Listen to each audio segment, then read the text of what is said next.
Hello, hello everyone. We are live with Angela Fischetti, who is going to give us some instruction and demo today on chair exercises. And so with that, I'm going to let Angela take it away. Well, thank you, Cheryl. I really appreciate it. And it's delightful to be here with you today. And cheers to Kathy as well. And so what we're going to do today is a total body workout, your beautiful body with a chair. So why didn't I say in a chair? I'm, sitting in a chair because we're going to be doing some things in the chair and some things standing. And what I would like to emphasize here is for you folks out there to feel free to do the work totally in the chair, totally standing. We're experimenting up and down. I don't want it to be real rigid.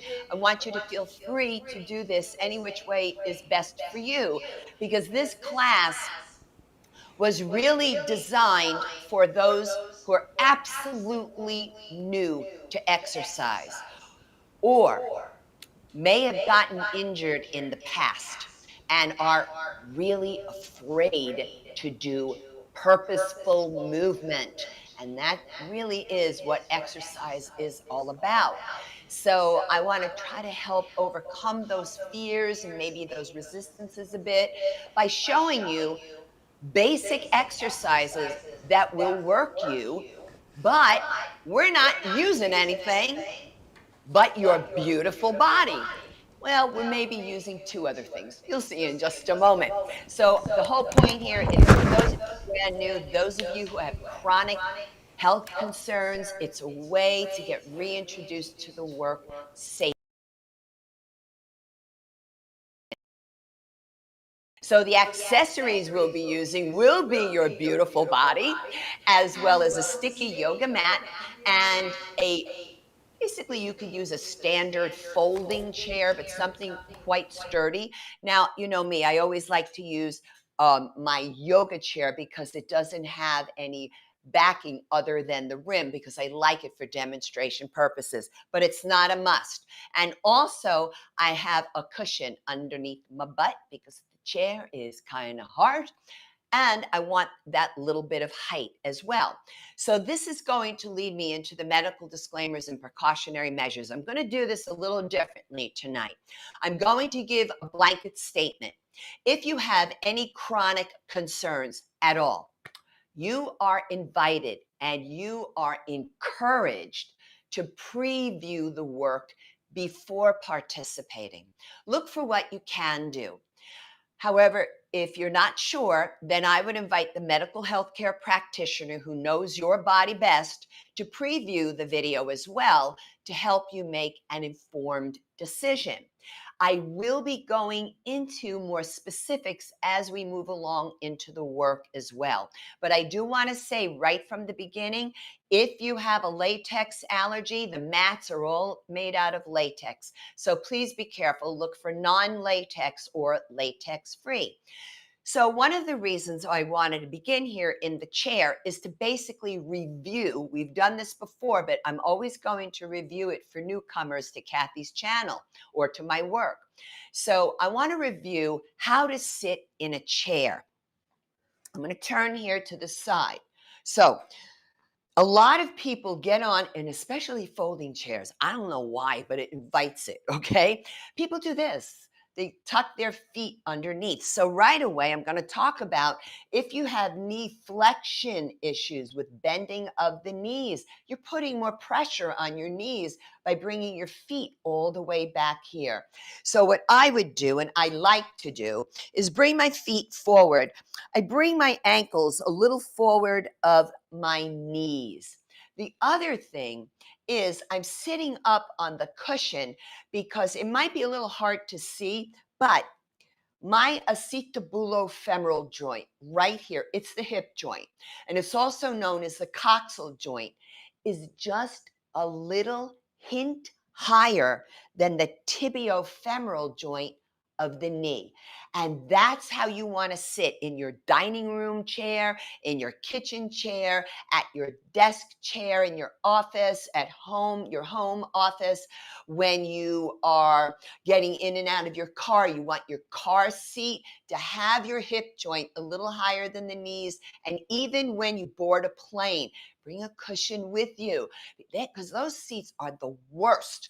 Unless you're flying first class, they are the worst because they invite slouching. And this is what I want you to avoid, especially if you have sciatica issues or piriformis syndrome issues. A lot of times, whatever type of chair it might be, it could be even be a wheelchair, okay? People do this.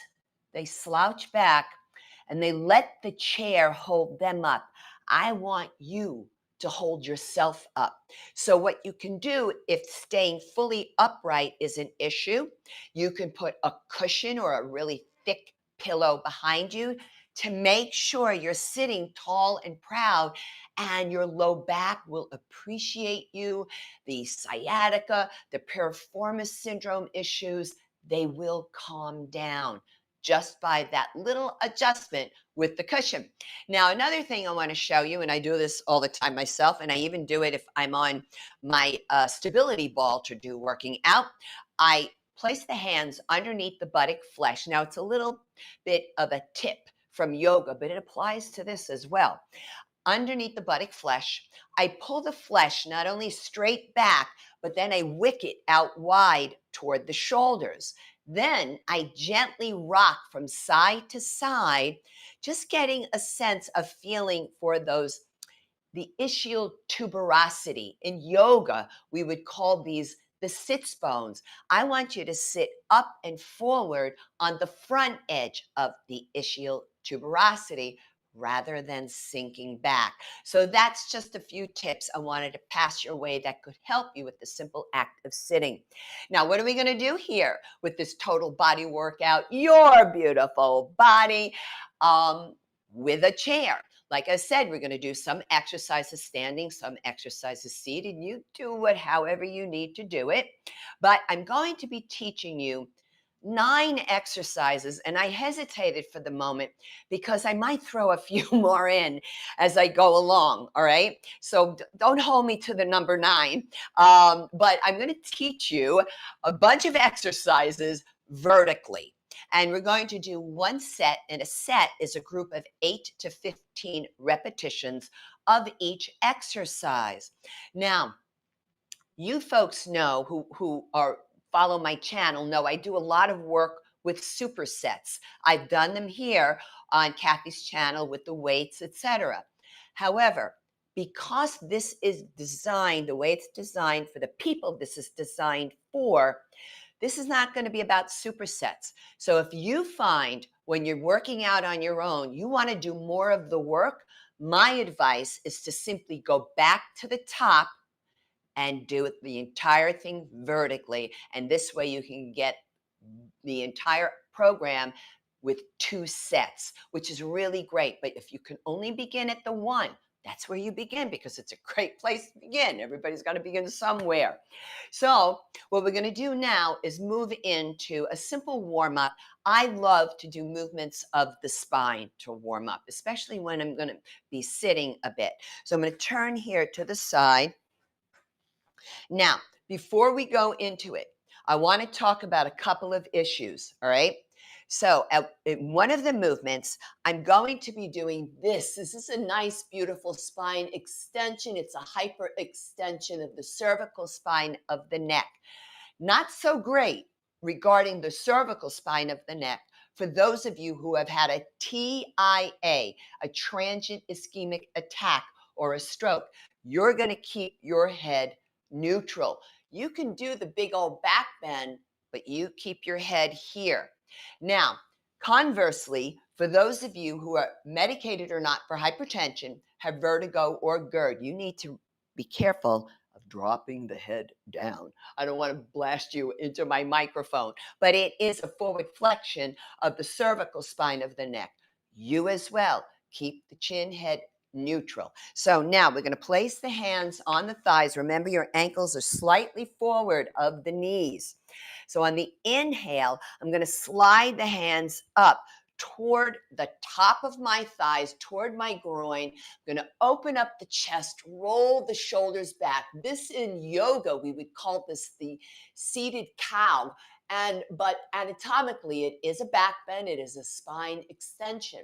Then on the exhale, now those of you with spine flexion issues told not to bend down to pick up something, including osteoporosis of the spine and the postural deviation, hyperkyphosis, that have the hunched appearance, you return to neutral, while the rest of us slide the hands forward, draw the belly button in, lower the head last in a seated cat, which is really a spine flexion. Keep pulling the belly button in. Let's continue. Inhale, we come into that beautiful spine extension. Exhaling, spine flexion. Now all of the breath is in and out through the nose. You want to be thoughtful, mindful about the movements, and don't just move quickly just to get them done. You want to be in the movement, right? You want to experience it. We're going to hold right here. So this is like doing a seated abdominal crunch. I want you to draw that belly button in so much that you feel it coming out your lower back. This is engaging the transverse abdominis muscle, folks, the deepest of the core muscles. They partially wrap around to your lower back. And now let's come all the way back up. I'm going to continue here into a spine extension. Again, I want to hold it for a bit longer. So I'm bringing my hands behind me, holding on to the seat while bringing the fingers underneath the lip of the seat. But I have to tell you, if you have carpal tunnel syndrome, this wrist position, no matter where the arm or forearm are, this is contraindicated. So make sure that your wrist stays straight when you do this with carpal tunnel syndrome. So I'm going to really exaggerate. I'm bringing my feet a bit wider apart. I want a deeper back bend because so much of life is forward flexion, folks. Just throughout the course of your day, if you're sitting at your desk, take this stretch. And we come back to center. Now I'm going to sit all the way back into the chair, all the way. I'm going to bring my feet just as wide as the legs of the chair. Now, with my right hand, I'm going to grab that outside leg of the chair. I'm going to begin to slide down, but notice I'm turning my sternum up toward the ceiling. I do not want to collapse the side organs toward the floor. If you have rotator cuff muscle issue deep to the shoulder or pinched nerve at the neck, you bring your opposite hand to your waist, and then you can travel up if you wish. For the rest of us, with the arm up and over. This might not be a great idea with the arm up overhead for those of you medicated or not for hypertension. So bring the hand back down to the waist. It's fine. So we're stretching here the muscles between the ribs. So we're stretching the intercostals. They're responsible for 25% of your respiratory cycle. Now inhale, turn the palm up, grab an imaginary hook. Exhale, push down into that left heel as you return to center. I'm going to slide down, opposite hand to the waist, sternum toward the ceiling. Take the arm up and over. Breath in and out through the nose. Also stretching your core muscles, part of the core, your oblique muscles, internal and external oblique at the waist. Inhale, turn the palm up, grab a hook. Exhale, push down into the opposite heel to come back to center. Now, I'm going to sit a little forward. For those of you with osteoporosis of the spine, you may have been told not to twist, not to do some rotation type movement. That is fine. I'm going to keep the work small here because we're doing a form of a Sufi grind, which is a rotation. And I would like everybody to keep it narrow rather than the typical wide leg, because I want to work your abdominal muscles by doing it this way. All right. So we're going to just tie in spine extension, lateral flexion, spine flexion, but we're going to keep it small, almost like a little hula, and we're going to reverse direction. A little belly dance sitting.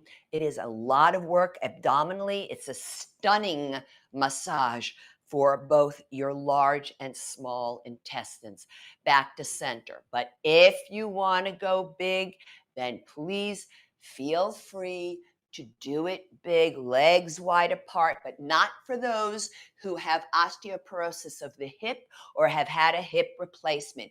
Please keep your legs more narrow unless you've been told it's okay to bring your legs wide apart. I'm going to reverse direction. This is just one of my absolute favorite movements. Now you can feel free to stop and rest. I'm going to hold right here. However, you can see that we're not going to a maximum effort, but I can't crawl inside of you to determine how hard this is for you or not, right? So you just listen to your own body instinct about how deep you want to go into this. So now I'm going to toe heel the feet. You can also refer to the rating of perceived exertion chart, the RPE chart, and to work out at an RPE between 3 and 6. That's a good tip for you as well. So now I'm going to stand up, folks, and I'm hoping some of you will do the same. I'm stepping back because I want some part of the posterior side, the back side of it could be the calves, it could be your thighs, it depends upon your personal height. I just want them to slightly graze the seat. Why am I doing this? Because I'm going to ask you to sit down without holding on, if possible. I'm going to ask you to stand back up. This is why I'm doing it. I don't want you to have to double check. Where's that seat? I'm afraid I'm going to fall, right? I want you on a flat surface, no slippy slidey, which is why I like sticky yoga mats. So here we go. We're going to sit down, inhale, exhale up. Now at the top, I want you to take this subtle posterior pelvic tuck, squeezing the glute, squeezing the thighs when you stand. Because what are we doing here? Well, we're squatting, aren't we? And getting up and down out of a chair is squatting. Getting in and out of your car seat, well, besides turning and all that stuff, is squatting. And guess what? Getting up and down from that commode. So notice I'm not holding on. If you need to catch yourself on the way down, that is fine. I have the toes lifted inside the shoes. Why am I doing that? To strength train my shin muscles, which help for balance as well as your gait and helps your knees. Additionally, by standing up, by pushing up through the heels, you're driving the work into the entire extensor posterior chain of the body, including back erectors, gluteals, and hamstrings. Now, hold here and just see how you feel. Make sure you're not dizzy or anything like that. You can always take a couple of shoulder rolls in between the exercises. I'm going to come behind the chair now. And don't worry, those of you who must be in a chair, I got your back. Give me just a minute and we're going to be working with you as well. I want you to look down and make sure. Cheryl, can you see the whites of my sneakers? Is there a way to reach Cheryl? Nope. Okay. So I think you folks can Sorry, see. sorry. I was muted. Sorry. That's okay. Can you see the whites of my sneakers, like the white stripe of my sneakers underneath the chair? Yep. You're good. Okay, great. Thanks, Cheryl. I appreciate it. So that's what I want people to do. Look at my sneaks, okay? So just to make sure you can see the lower portion, I'm lifting up onto the balls of my feet. and then lowering back down. I want you to lightly hold the chair. I don't want the chair to be something where you sit, you're pushing down into it to stand up. Now, if you want to play real safe to make sure that your chair doesn't tip, put somebody in that chair, let them sit and let you do it that way. This way, you know that chair is not going to tip. It is extremely important to work your calf muscles if you must be in a chair for work all day long or due to health. Because what can happen is the lower legs, ankles, feet, and toes can get fluid accumulation. It's edema, right? So what we have to do is move the ankles, move those calf muscles to move the fluid and not allow it to accumulate in the lower extremities. And I'm taking just a beat at the top to pause at the peak of the contraction. We do it for all the exercises. I exhale up here on the effort. So that's how you want to think about your breathing. Exhale on the effort. I'm going to do one more repetition. Take it up, and I'm going to hold here. I'm just going to stay here. My thighs are lightly touching the chair. Man, I'm feeling the contraction in my calf muscles. That would be the plantaris, soleus, and gastrocnemius muscles. Now I'm going to slowly lower the heels down, and I'm going to come back to the chair. Now, for those of you who can't stand up to do the work, I'm going to turn to the side. This is what I want you to do in your chair. Remember how I said before, ankles a little forward of the knee, right? Just a little bit out in front. Well, we're going to change that for this, only for this exercise. I'm going to scoot my feet a little bit further back, and I'm going to lift up and down. Now notice I'm a big exaggerator in my movements because people will do this and think that's great. It's not. I want you to pump those calf muscles. You see, lymphatic fluid will accumulate down below, right? And well, your lymph nodes do not have valves. They can't pump the fluid away. So it's only movement. That's why I'm asking you to really exaggerate, pause, because I want to tie that in and get that fluid the heck out of that area. I can tell you for a fact, because I don't sit much, but I'm at that desk a lot, and it's a standing desk. Doesn't matter. It happens to me when I don't move around a lot, and I'm standing and standing for hours working virtually and all that stuff. I have to remind myself to do the standing heel raises. Extremely important. Now, I am going to tie in an exercise I wasn't going to teach you, but why not? Okay. So I'm going to bring the feet now a little forward. Let's show the shins a little more love, because those of you who can't get out of the chair for the squats, well, this is a way you can do it. So here we go. We're going to focus on the shin muscles. And what I do is I call them toe taps. I just kind of think of some music, but I'm really tapping fast. I'm not counting at all. I don't care about the count. I'm going to the point where the shins will say, I'm getting tired. And you're going to feel what's typically referred to as a lactic acid accumulation. And what starts to happen, and I'm laughing because it's starting to happen, it accumulates and it gets to the point where it says, I can't move anymore. So there it is. Okay. That's a great way to get blood flow into the area, but to get it all moving so it doesn't accumulate there for you. Now, let me turn forward. We're going to work on leg extensions, again, targeting the quadricep muscles here specifically. Not only, and I'll talk about it for a moment, but it is considered an isolation movement for the quadriceps, because if you can't stand up, how are you going to do the squats? The chair squats, right? So I want to try to tie something in here for you. So I'm going to sit back into the chair. I'm going to hold on. And I'm going to dorsiflex my feet. That means you're going to see the soles of the feet as opposed to pointing down, which is plantar flexion.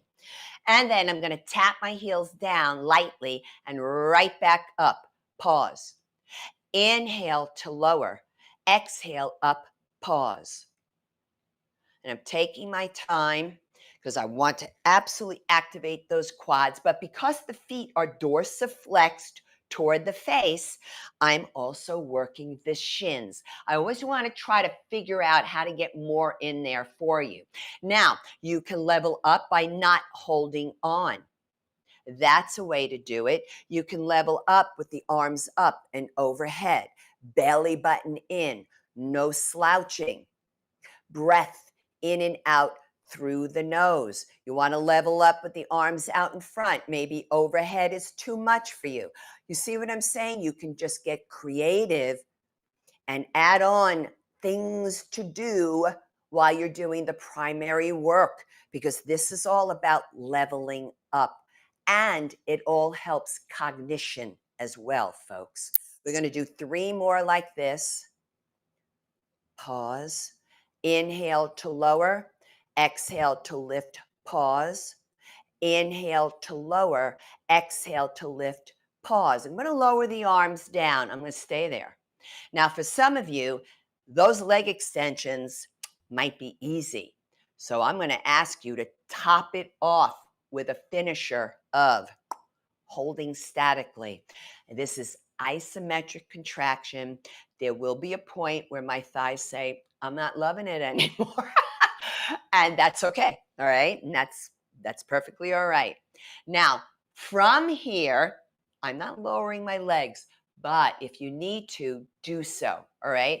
And you can even do a little shake out of your thighs, a little hack from my massage therapy. You can also take your soft wrists with a soft fist and tie in a percussion movement by gently kind of pounding, but we call it pounding in massage therapy, but it's not. And folks, be careful, because if you are on a blood thinner, you do not want to create black and blue marks, and then you will not like me at all. All right. So just be very gentle with this, but it is a way to release the work. All right. Now, holding on, I'm going to bring the legs up. Inhale, I open out. Now, my thighs are not going wider than the seat of the chair, especially for osteoporosis of the hip and hip replacement. And then exhale, I close. So inhale into hip abduction, going away from the midline of the body. Exhale into hip adduction, going in toward the midline of the body. And you cannot hold on, right? It's a possibility. You will find when you don't hold on, particularly in hip flexion here as well, all right? There's a lot of abdominal work being recruited here, folks, to keep you upright. So therefore, to keep me upright, that means my back erector muscles are engaged. So it all looks very simple. There's no external work here, right? But if I think about what I'm doing and I go slowly, I am going to recruit many more muscles than I was even aware of on these rather simple movements. But they're great movements, right? And you could add on, folks. You can take this routine and you could work out with bands with it. You can bring weights into it. It could be hand weights. It could be ankle or wrist weights. This is all how you can take this one routine, level it up, and turn it into something quite extraordinary for you, because it's really all about your intent. One more, because you saw how I really went off on that one. And let's lower down. Feel that. Okay, I have to do a little bit of this to the thighs. These things happen. And just gentle tapping with soft fists, soft wrists. Just, again, percussive movements from massage therapy. All right, now I'm going to sit here. I'm wondering how I want to do this. Okay, I have it. I want to teach you something called a lat, short for latissimus dorsi muscle, and that's the big swimmer's muscle, all right? That's why, like, swimmers have these amazing V-shaped backs. So it's called a front lat pull down.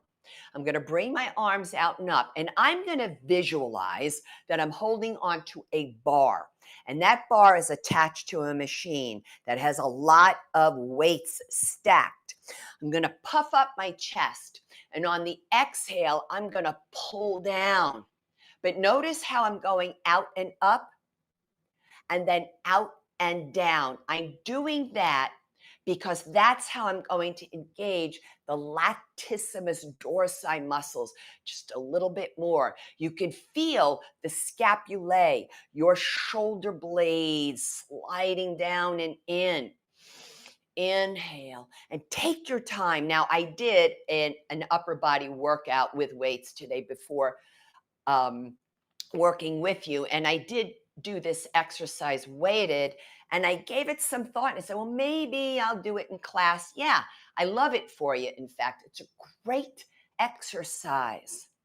Now I'm leaning back, and my arms are not overhead, therefore acceptable for those of you medicated or not for hypertension. And I'm going to pull one more, and now slowly lower. I want you to take a couple of big shoulder rolls in between. Now remember, please distinguish the difference between elbow pumps and shoulder rolls. So Cheryl, I want you to get in the habit of doing shoulder rolls because you do a lot of computer work. The ditto for Kathy. And now I'm going to turn in the seat so you can see here what I'm going to do. I'm going to lean back.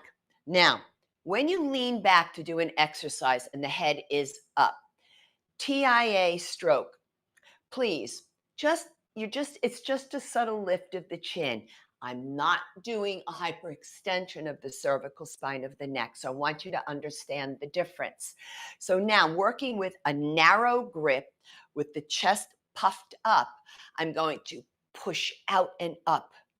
And this is an incline chest press where we're engaging the pectoralis major muscle of the chest, the anterior deltoid muscles, the front deltoid muscles. And whenever you do this sort of push movement, you're engaging the tricep muscles at the back of the upper arm. Let's take a few more repetitions. Notice I'm not collapsing like this when I bring those arms out and up. Exhale, pause. I move slowly. I move with purpose.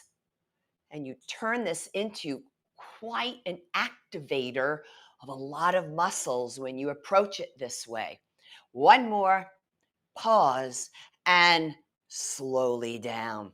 Now, working the shoulder muscles. So this is the particular exercise I like to demonstrate for those of you who have pinched nerve at the neck or medicated or not for hypertension or rotator cuff muscle issues deep to the shoulders. It's called a Delt, short for deltoid, abduction, ABD, going away from the midline of the body, into Delt Adduction, ADD, going toward the midline. Now, look at where my hands are. They're not here. Because if I begin here, this first 10 to 15 degrees of movement, this will be on the supraspinatus muscle of the rotator cuff muscles. This is the rotator cuff muscle that is mostly injured by females. Okay, so we want to avoid that. Keep it on the medial head of the deltoid muscle primarily. There's other muscles involved, but primarily on the medial head of the deltoid. There is no supraspinatus involved here when I stay 10 to 15 degrees away from that side body. Now I have to look down because the camera angle with me is a little peculiar on this exercise. So I'm just trusting that my arms are even on both sides. It's fun. You never know what's going to happen. And I'm going to go for a couple of more repetitions. We want those strong shoulders because they work along with your triceps and chest on some movements. They work along with your back and your biceps on some movements. You understand what I'm saying? So everything is connected, and exercise is never reductionist. And now slowly lower. For the next exercise, we're going to work the posterior deltoid, back of the shoulders, upper back muscles, rhomboids, and also the triceps. Now, I want to say something here. For any tricep bicep work, tricep or bicep work, all right? Those of you with golfers or tennis elbow, medial or lateral epicondylitis, you need to get further information medically if these two exercises are appropriate for you, because folks with these particular issues do not have similar symptoms. That's why I can't give you a modification. So I'm going to bring my arms out like so. My hands are wider than my shoulders. I'm in what's called a narrow grip, palms facing each other. And I am not beginning down here. Why? Because this is where the muscles go slack. I don't want you to go slack. I want those muscles to work, okay? So from here, I'm sliding my knuckles along the floor, dragging them back, and then carefully bringing them forward. Careful of going into a forward head posture, what we now call today's day and age tech neck. So a lot of times people will do this thinking they're going further back. It's not about how far back you go. It's about the placement. And when it doesn't want to go any further, you do not go any further. Keep the chest up. X. And I'm telling you, if you use weights in your hands on this, it's a lot of work abdominally, even while seated.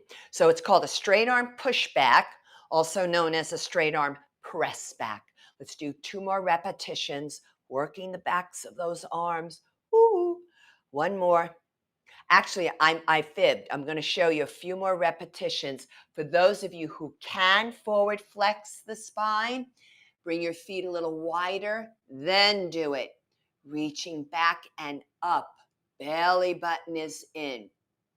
So you can do it bent over or fully upright. And I'm going to hold right here and slowly down. Now, this next one, I was trying to figure out, because it's originally named something that today's day and age may not be acceptable. So I'm going to call this muscle male, muscle female. So I'm going to open in and out. Now, why am I doing this?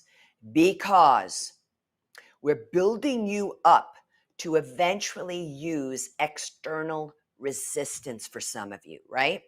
So if I have even 1 pound weights in my hands, my goodness gracious, I'm going to feel a lot of work in my forearms and wrists. And some of you know that's an issue for me because these are osteoporotic sites. And it's a way to offset them while still training your bicep muscles. And certainly your back muscles are involved here, your deltoid muscles of your shoulders. And I'm going to hold here.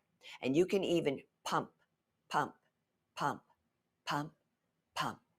And slowly bring them down into big shoulder rolls. Now, what I'd like to do is tie in some stretching, and we're going to get up, all right? If you can, please get up. If you cannot, stay where you are, because these stretches can all be done seated as well.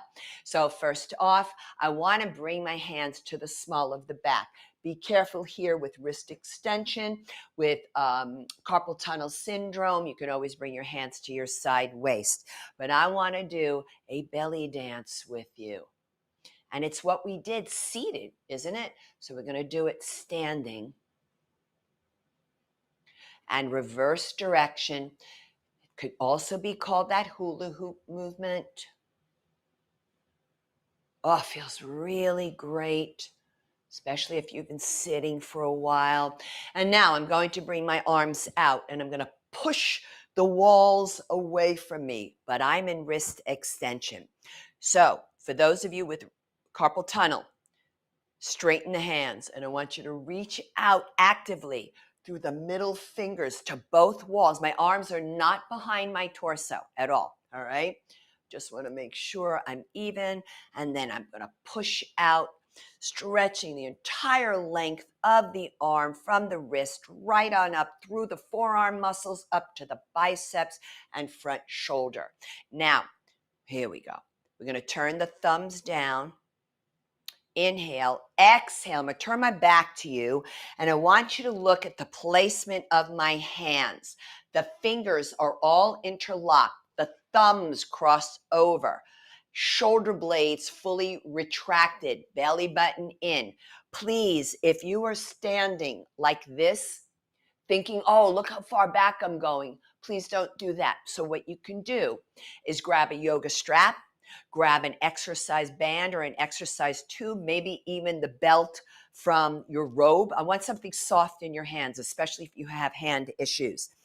You're going to take your arms behind you and just simply, like we did before in the exercise, glide the knuckles along the floor. And you can hold here, holding that strap. It'll open up that pectoral muscle area. It'll stretch your biceps. It'll stretch your anterior muscle of your shoulders. Breathing in and out through the nose. Let's release. Take some nice big shoulder rolls. We're going to do one more stretch here together. So we're going to sit down, and I'm going to bring the inside leg out in front. And I'm going to pull the butt flesh back and out. And I'm pulling the inside hip back while I draw the outside hip a little forward to square off the pelvis. Make sure this ankle isn't behind the knee. Lining up this ankle, the inside leg, ankle, knee to that iliac crest, your high hip bone. Fingertips on the thigh. Those of you with back spine flexion issues, please stay upright. Those of you, medicated or not, for hypertension, have vertigo or GERD, I need your chin neutral because we're going to come forward and down, but always think up, forward to go down. If you can reach the floor, great, but if you are rounding your back, you're defeating the work. I want you to stay up higher then. You can always bring your hands here to make sure that you have a lengthened spine. We're stretching beautiful with the back muscles down into your gluteals, the hamstrings. I'm traveling down the posterior side here, down to the calf muscles. Even the Achilles tendon is enjoying this, and even the fascia, the connective tissue underlying that foot.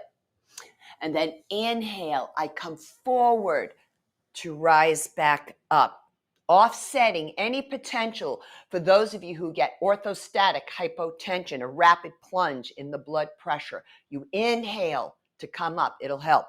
And then exhale, take it in, other leg, please, out in front. I'm pulling this hip back, opposite hip forward, fingertips. Inhale, exhale. Now this side, it's just always tighter. It just is. That's it. That's what I have. It is what it is. So I just take my time. I'm playing with it. Give myself permission to come back up a little higher if need be. Belly button is engaged. Breath is in and out through the nose. Chin is up. Eye gaze out in front. No dropping the head, please. Whew, it's a deep stretch. And then inhale, forward to come up. And exhale. That's what we have for you today, folks, here on Kathy Hester's show with Cheryl Purser helping us out today. Thank you all so much. You have done an amazing job. Oh, thank you. And like, I'm always so impressed, like when you start flexing.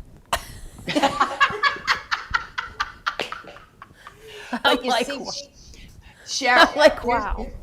here's the thing. Here's the difference between which I see all the time when people are not using external resistance. But you can apply your own. Take your time, squeeze the muscle. That's how you can do this stuff to have some impact on your bone versus. And also, the other way, it's such excessive movement on your joints. So if there are arthritic joints and you're trying to go as fast as possible, unfortunately there's a big trend online right now on the YouTube channels. There is what's called AMRAP, as many repetitions as possible. You know, that's got that much to do with strength.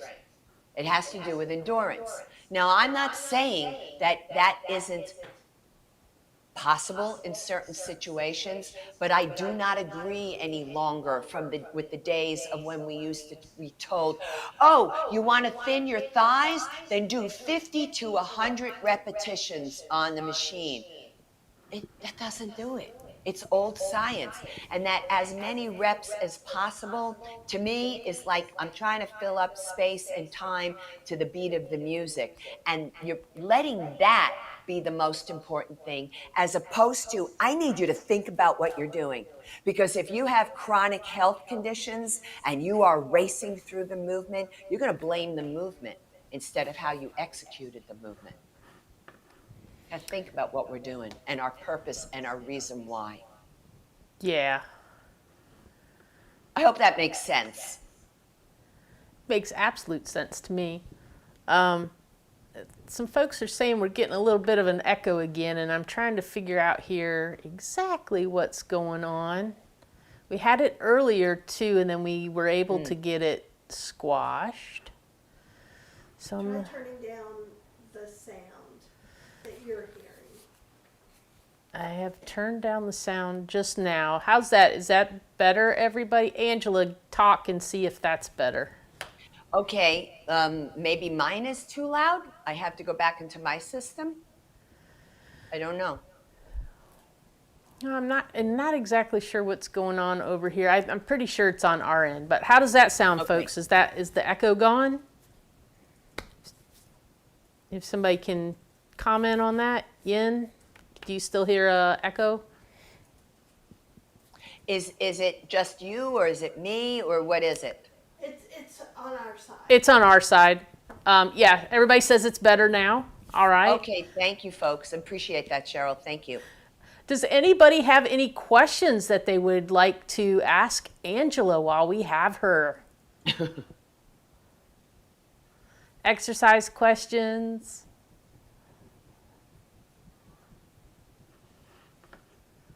What her favorite thing is? What her favorite color is? Lilac. Bar none. In my other apartment in South Beach, because it was South Beach. She's a purple one too, then. I was surrounded by all these people who like purple shades. I'm telling you, my apartment in South Beach was totally devoted and dedicated to what's that called? The type of Art Deco. So the Yeah. apartment was lilac, light blue, and silver. Hello. Oh, with wow. White. And with white and popped with yellow. That sounds awesome. It was great. So if when you walk down the streets of South Beach and the Art Deco is all these great pastels and stuff, I was like, I'm having my apartment. And I painted it myself twice. That's awesome. I know, it was good. It was fun stuff. But I would like to invite people, if they would like to, if they could support my YouTube channel by going to it, which is Boomer and Beyond Wellness, and to understand that what is there right now. I think I'm one away from 100 workouts on there, and it's thank you very much. So we have chair exercises, we have chair mobility work, we have chair yoga work, we have standing work, we have work on the floor, lifting weights. with kettlebell training. I'm going to be bringing in, Cheryl, working with medicine balls. I live in an apartment, so I would love to do the slam thing, but I can't. but why I'm doing this is because I'm using all of these different accessories because I'm reading so much more about how this is helpful for cognition. So, I don't step outside of my scope of work. I'm not going to talk about the neurological system. I'm going to leave that to the doctors Shirzai, right? Our plant-based neurologists. But from an exercise perspective, what I thought was I could vary the equipment in one workout and make it so that because what happens is you've really got to think about what you're doing. How I hold a dumbbell is different than how I hold a kettlebell. It's different than how I hold a medicine ball. So I want my hands to work. I want my fingers to work. And this will all help your grip as well, which also is a sign of mortality, right? So I think in these terms of what's going to affect us better in the aging process, right? How can we do this in a healthful way and work with the challenges that we're presented with? And I just think change the toys, kiddo. Keep changing the toys. Keep changing them on and off. Then I'm bringing in the bands, the tubes, all in the same workouts, tying in the fit balls, the small workout, unweighted balls with the weighted balls, with all of this equipment, because it's all about cognition for the demographic of my channel, which is 50 and beyond, and I mean way beyond, right? So it's there on the YouTube channel. So if they could go there to support it, maybe subscribe, give it a thumbs up, whatever, that would be awesome. And the other thing too is I'm inviting them to subscribe to my monthly newsletter. And if they do so, they will receive a link to a video I designed specifically for newsletter subscribers. And that one was a split down the middle. I had done a poll several times, and every time it came back with the same replies to what did people want as a thank you gift for signing up for a video. And I gave them 6 options, but it was split. Half of them wanted strength training. They didn't care how I did it, strength training. And the other half wanted chair work. So you're going to receive a chair total body workout with strength training. And you could see how you could sit the whole time and strength train with equipment. So how you would subscribe to the newsletter would be by simply going to my website, which is boomerandbeyondwellness.com. I'll repeat it, boomerandbeyondwellness.com. And you hit /subscribe. And so I would really, really appreciate this. Thank you I so think much. I've got that in the show notes for you too. Oh, great. Thanks. That's awesome. And so if you want to just check the show notes below, you can see Angela's information. There's also a list to her Amazon affiliate location where she has some of the different equipment that she uses and stuff, and you can check that out online as well. And guess what? There's a lot of sales going on right now for the holidays on the equipment, especially the workout equipment. I was like, wow, okay, we have no control over that, right? But I wanted to present that to everybody. There's a lot of stuff on sale right now. Thank you for that, Cheryl. That's awesome. And Chef Yin says, do you have any suggestions on what to do for plantar fasciitis? Yes. Okay. So what you need to find out first about Chef Yin for you, if this is appropriate for you, all right? So when you saw me from the back, now we're going to show you from the side, the standing heel raises. So doing calf work is very important. Now, it depends when it comes to feet, all right? Morton's neuroma, bunions, hammer toes, and plantar fasciitis may or may not like this. but it is a possibility for you. Now, the next one that is often given for plantar fasciitis, Chef Yin, is a simple calf stretch. So notice I'm leaning back a little bit, right? And I'm pushing down in that back heel. Unfortunately, a lot of people, when they do a calf stretch, they think they got to do this. No, no, no. Keep this all upright, slightly back, push down in the heel. Very important for you, Chef Yin, that back heel, your foot is straight forward. I don't want this stuff, because a lot of times people with plantar fasciitis, if it is in an acute stage, turn it out. If you're acute, don't do it. But you can work on this stretch. And you know, Chef Yin, you can begin in a narrow, close stance, right? And you can work yourself further back, but you do it over time and you see how you feel. Now, one other thing I want to give you advice on, and I'm going to take it to the floor, Cheryl, okay? I'm going to take it to the floor. For plantar fasciitis, also for heel spurs, okay? What'll happen is when somebody gets out of bed, they put their foot on the floor and it's, ow, whoa. Okay, this is what you're going to do before you get out of bed, because it has to do with the blood flow, okay? So I'm going to come on my back here. I want to get a little closer. All right. First of all, if you come to the floor for anything, several ways to come onto your backs. You hold on to the back of the thighs. You can come onto your elbows one at a time. You can roll down like a reverse abdominal crunch, except for spine flexion, people, right? Or if your abs are strong, your low back is strong, you can bring your legs out in front, sit up tall, plantar flex the feet, and then roll down.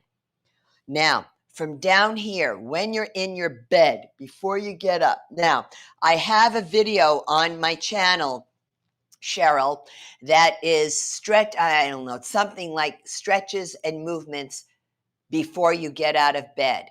And plantar fasciitis is one of the reasons why. So I bring my thigh toward my chest.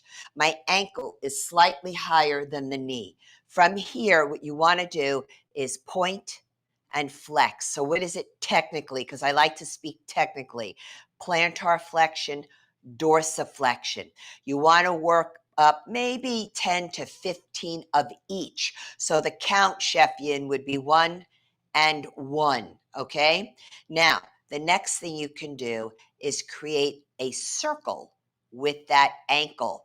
In one direction, you can do 10, 15, but you know, your ankle, your foot may only be able to handle 5 of each. And then you want to do the opposite direction. And then you would bring the knee toward the chest to make sure your low back is safe. Lower the foot down, push down in this foot to bring the opposite knee toward you.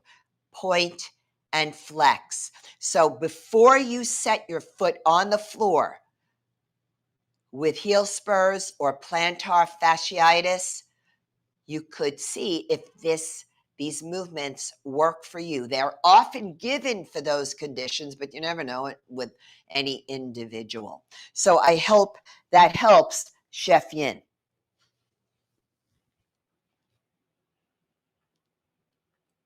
So we had another question from Gina, and Gina says she's not sure what they're called, Okay. but she wanted to know if you use sponge balls for fascia work, and do you have a video with that? No, that's outside of my scope of work. That's a physical therapist type thing. Gotcha. I know what she's talking about, but I don't, love. I'm sorry about that. So I'm going to always refer out when it comes to, if I want somebody to look at physical therapy, I want you to go to either Bob and Brad, their YouTube channel, or Eileen Kopsaftis, Kopsaf as in Frank, TIS. She's done a lot of presentations. She was one of the monthly guests on Chef AJ's channel. And she was my physical therapist several times. So if I'm telling you this is somebody I worked with, fantastic work. Awesome. So JJ says she still wants a Boomer and Beyond tank top hit. You know, I'm thinking about it because some people are asking me, JJ, so I might do a little merch with it. I think you should. I think you should. Yeah, and you know what? Guess what, guys? There is an indoor there's an indoor flea market right near where I live. And I was in there one day buying a battery for my watch because I'm like, wow, man, this is like old-fashioned stuff. This is great. They have a guy in there with working on the t-shirts, and he's like, yeah, I can do anything you want. And I'm like, oh, okay, I just might come back with this. So I'm thinking about it, JJ. Thank you for that. I think I should. Well, if you ever want to learn about the Fourth Wall Yeah. site for hooking you up to make T-shirts and stuff like that and get them sent out for you, let us know. We'll talk to you about that. We can talk to Awesome. you offline. Thank you. I appreciate it. That's really great. Fourth wall, huh? Yeah, yeah, Awesome. and you can make T-shirts and you can do all sorts of stuff through there, and it might be very helpful. So let's talk Great. about that in the Thank future. you. I have, and I get the artwork from my web developer for them too, for the graphics. So it's great. So there's a couple of versions of Boomer and Beyond Wellness. There's the all black, okay? Then there is what it began as, and I really love, is that it's got the Boomer and Beyond Wellness here. I don't know how you're reading this. I don't know if it's coming through straight through or not. It is? Yeah, it's good. Okay. The heads, okay, these are the collars of a dumbbell. They're in like almost a slight gold color because of the original artwork, because it's kind of like she took it and made it a little feminine for me. And I like that, you know, because it's just because originally we had something else, and all the men, all my clients who know me for years, the males were like, where's the equipment? And they're like, where are the weights? And I said to her, you got to figure out something. But apparently that's what they see me with. And they were spot on correct. And then I was on Amy's show one time on Be Green with Amy. And she said, I can't see the gold very much. So Amy said, why don't you add a black trim around the weights? So then we have another t-shirt with the black trim around the weights. So I'm like, all right, yeah, fine, no problem.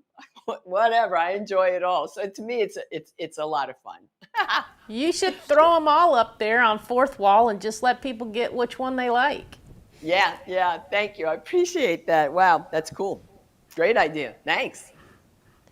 Yeah, it's fun making stuff for that too. Yeah, So Yin said that helped very much.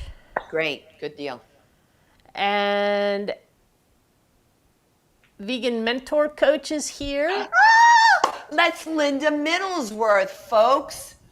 Our Linda Middlesworth. That's fantastic. I love her. Thank you so much. You know that she allowed us to put this event on her meetup. Oh, that's Yeah. awesome. It's Linda Middlesworth. You know, everybody knows her. She is my mentor. She is, if I ever grow up, she is what I want to be when I get older. Linda is 80 years of age. She's just rocking it out, an incredible animal activist, animal advocate. She is a personal trainer. She is an aerobics teacher to this day. And Linda Middlesworth is the creator of V-Dog, the vegan dog food. So this month, in fact, in my newsletter, we got a whole section featuring Linda. So in my newsletters, I like to bring in animal pet rescue, the dog foods, recipes from you guys. We had Kathy Hester last month, you know, so it's a fun newsletter, but I'm so happy that Linda is here. What she does for our community is extraordinary. And JJ says she loves that she can tell how passionate you are and how much you love what you do. And thank you. Yeah, everybody's talking about how you've done a wonderful job and how much they learn from you when you're on. So we really appreciate you coming on. Thanks. because this is all stuff that kind of goes over our head a little bit sometimes. So it's nice to have somebody that knows what they're doing, point people in the right direction for stuff. We should have been doing some of these chair exercises while we were at Disney for sure, because I'm feeling kind of stiff in the hips today. So Well, now you'll be able to go to the replay, right? yep. I was sitting on the stool. I don't think you could see me wiggling my hips on No, the stool I couldn't earlier. see you at all. Once I finally got rid of Fergus was sitting over here for a long time looking at me like I was crazy. But Will you remind people we're having the positivity circle with Sangeeta tomorrow at 7? and Kathy just wanted me to remind everybody that we are having a positivity circle tomorrow at 7 p.m. with Sangeeta. So if you're interested in that, please tune in. We'll get something online about that, and we'll get something in Heartbeat about that in just a little while tonight. And if all goes well, I'll pop back on at 9 o'clock tonight and just kind of do a quick check-in with everybody. Not sure I'll be able to go a full 2 hours tonight, but I would love to talk with everybody and check in and see how everyone's doing. Any other questions for Angela? And Jeremy's here. Hey, Jeremy. Good to see Hey, you. Jeremy. If anybody would like to see some of the work that I do on some of the platforms, Feel Fabulous Over 40. I'm going to be presenting this Thursday a live Zoom. What Feel Fabulous Over 40 does is pretty much, and Kathy also is a presenter for them. They basically help people who have a lot of really serious health issues be able to transition from whole food plant-based to from the standard American diet to whole food plant-based. And I am the video provider for them for strength training and yoga videos. Plus we do a monthly live, and they do charge $9 for if somebody wants a 30-day trial run of just they can explore the entire platform, and a lot of my videos are there as well. And actually we just had 103 with them recently. And then also with Timmery Hagenberger, she's a registered dietitian nutritionist. I'm very proud of this, and she is an exercise physiologist, which when she hired me, I'm like, but you could teach the work. She's like, I want to focus on the food. You do the work. You do the exercise. So I'm like, okay, by me. And what she has is a 7-day offer for a free trial where people could come in and also explore those platforms. So it is really my mission, Cheryl, to get my work on as many whole food plant-based YouTube channels and platforms, because people need free work and there's also room for pay work, right? And because the food and the purposeful, thoughtful exercise support each other. These are two of the strongest pillars of lifestyle medicine as established by the American College of Lifestyle Medicine. And the whole point being, if you exercise with alignment and thought, and then you eat our plant food, the act of recovering is just so much faster. Not only that, there's no chronic inflammation. Because if you exercise incorrectly, you will absolutely begin that process of the inflammatory processes will kick in. And then if you're eating kind of not such great food for yourselves, you're not supporting that recovery process. But the two hand in hand allows you to be active more often and for longer periods of time. So just saying. No, absolutely. And yeah, the Fabulous Over 40s group is fantastic. So Yeah. if you're interested, check them out. Yeah. And we have a couple other folks that came in late but said they're going to catch the replay. Great. So with that, we will let you go back to doing what you do. And we appreciate you so much for being here. And so everyone will try to catch you later tonight. So have a great evening, everyone. Thank you so much, Cheryl.